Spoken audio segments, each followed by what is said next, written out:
স্বামীর mobile phone থেকে phone করে স্ত্রীকে বাগানে ডাকা হয়। সেখানে পৌঁছানোর পর দেখা যায় স্বামীকে গলায় ছুরি ধরে বেঁধে রাখা হয়েছে।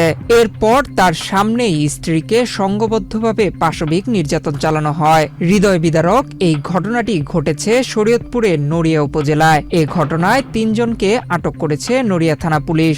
২৭ জুলাই সোমবার রাত আনুমানিক ১১টার দিকে উপজেলার ভোজেশ্বর ইউনিয়নের আচুরা এলাকায় এ ঘটনা ঘটে। নন ইনভার্টার এসির দামে ঘরে আনুন বিদ্যুৎ সাশ্রয়ী ইনভার্টার এসি।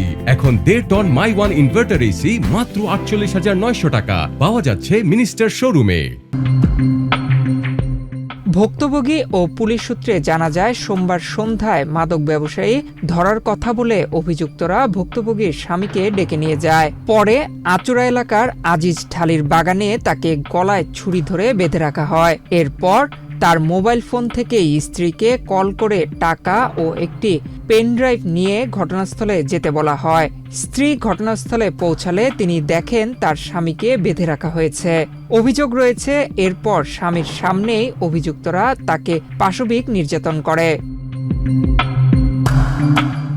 ভুক্তভোগীর চিৎকার শুনে স্থানীয় লোকজন এগিয়ে এলে অভিযুক্তরা ঘটনাস্থল থেকে পালিয়ে যায়। পরে খবর পেয়ে নড়িয়া থানা পুলিশ ঘটনাস্থলে পৌঁছে দম্পতিকে উদ্ধার করে।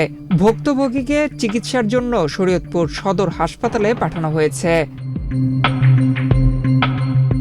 এ বিষয়ে নড়িয়া থানার ভারপ্রাপ্ত কর্মকর্তা মোহাম্মদ বাহার মিয়া বলেন, এ ঘটনায় ৩ জনকে আটক করা হয়েছে। অভিযোগের বিষয়ে তদন্ত চলছে এবং পরবর্তী আইনগত ব্যবস্থা গ্রহণ করা হচ্ছে। ট্রিপল লাইনের সংবাদ পেয়ে আমাদের সদর সার্কেল, আমি নিজে এবং আমাদের ভোজেশ্বরের আইসি সহ অফিসার ফোর্স সহ ঘটনাস্থলে উপস্থিত হয়ে ভিকটিম এবং ভিকটিমের স্বামীকে আমরা হেফাজতে নিই।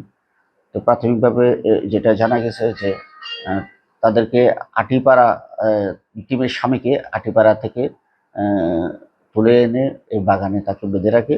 পরবর্তীতে ভিকটিমকে একটা অটো গাড়িতে যোগে আটিপাড়া থেকে আসরা গ্রামে বাগানের ভিতর নিয়ে আসে। আনার পরে দুজনকে বেঁধে রেখে মারধর করে এবং ভিকটিমকে দুজন ব্যক্তি ধর্ষণ করেছে বলে ভিকটিম নিজে প্রকাশ করে এবং অপরাপর যে সহযোগী আসামিরা ছিল তাদেরকে অভিযান করেছি আমরা। তার মধ্যে সহযোগী একজন সহ ৩ জন আমরা গ্রেপ্তার করতে সক্ষম হই। তো এ বিষয়ে আইনগত ব্যবস্থা প্রক্রিয়াধীন আছে। যে ভিকটিম ছিল, ভিকটিমকে হাসপাতালে আমরা প্রেরণ করি চিকিৎসার জন্য। বর্তমানে ভিকটিম চিকিৎসাধীন আছে।